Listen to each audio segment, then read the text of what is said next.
ଯଦି କେହି ତୁମ ଆଗରେ ଅନ୍ୟ କାହା ବିଷୟରେ କିଛି କୁହନ୍ତି,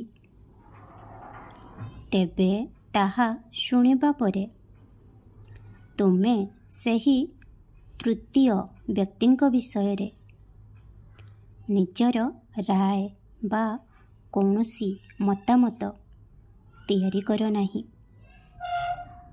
କେବଳ ନିଜର ଅନୁଭବ ବା ଅଭିଜ୍ଞତା ମାଧ୍ୟମରେ ହିଁ ଲୋକଙ୍କୁ ବୁଝ ଏବଂ ଜାଣ।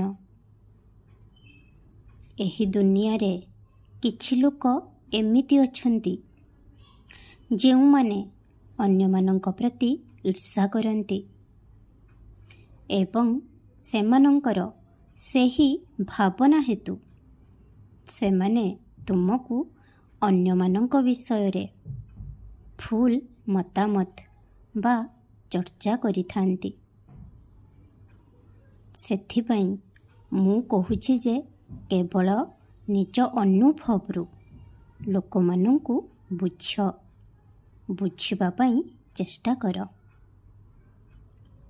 ମୁଁ ସବୁବେଳେ କହୁଛି କି ତୁମର ସମୟ ଆସିବାକୁ ଯାଉଛି, ତେଣୁ ମୋର ଏହି ବାକ୍ୟ ତ ସତ୍ୟ ଅଟେ।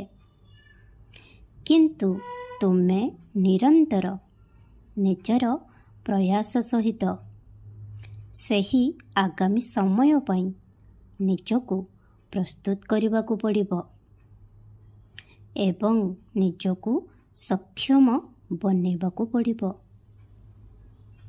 ତେଣୁ ଏଥିପାଇଁ ଚେଷ୍ଟା କରିବା କେବେ ବି ବନ୍ଦ କର ନାହିଁ। ମୁଁ ତ ଦେଖୁଛି ତୁମେ ଆଗକୁ ବଢ଼ିବା ପାଇଁ ବହୁତ କଠିନ ଚେଷ୍ଟା କରୁଛ, ନିଜର ପରିଶ୍ରମ ଜାରି ରଖିଛ। ବାସ୍ ଏହିଭଳି ଚେଷ୍ଟା କରିଚାଲ।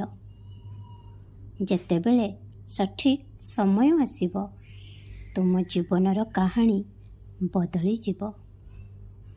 ବହୁତ ସାରା ଆଶୀର୍ବାଦ କରୁଛି। ଖୁସିରେ ରୁହ, ସବୁବେଳେ ହସୁଥାଅ।